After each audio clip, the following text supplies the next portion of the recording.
Bismillah. Assalamualaikum warahmatullahi wabarakatuh. Alhamdulillah.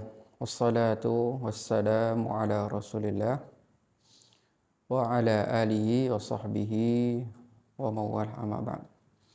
Ada pertanyaan yang masuk kepada kita. Beliau bertanya, Assalamualaikum Ustaz. Waalaikumsalam warahmatullahi.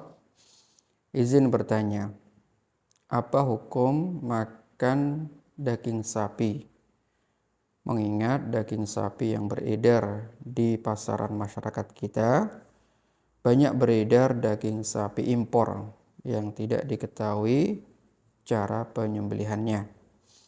Dan kita meyakini saat ini daging sapi di pasaran didominasi oleh daging sapi impor. Ya.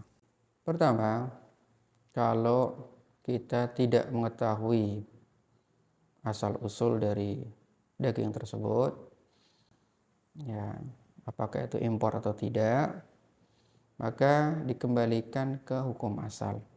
Jadi kaidah hukum asal menyebutkan al-aslu fil asya al-ibahah illa ma dalla ad-dalil ala tahrimiha.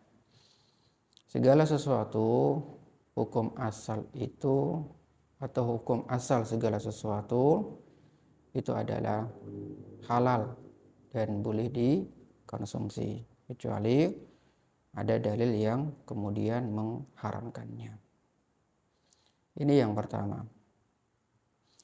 Yang kedua, jikalau kita yakin bahwa daging sapi tersebut memang betul-betul impor dari luar negeri, maka ada dua kemungkinan. Kemungkinan pertama, daging ini diimpor dari negara-negara yang termasuk ahlul kitab.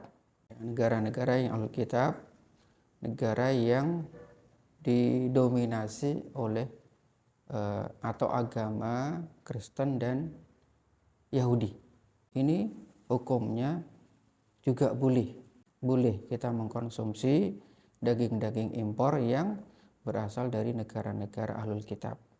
Ya, seperti misalkan Amerika, Prancis, Inggris, ya, yang kita ketahui itulah negara-negara Nasara, ya, negara-negara Kristen.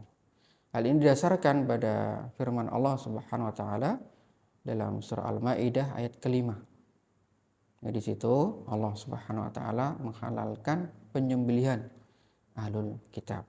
Kecuali kalau kita mengetahui itu tidak disembelih, ya jelas itu haram. Misalkan daging yang masuk impor dalam kondisi sudah menjadi bangkai. Nah, tentu ini juga jelas hukumnya daging yang diharamkan karena itu sudah menjadi bangkai. Kemungkinan yang kedua, diimpor dari negara-negara yang bukan ahlul kitab, negara komunis, ya, negara yang Konghucu misalkan, negara Hindu, Buddha, ya, seperti Cina, seperti Bulgaria, Rumania, ya, dan sebagainya.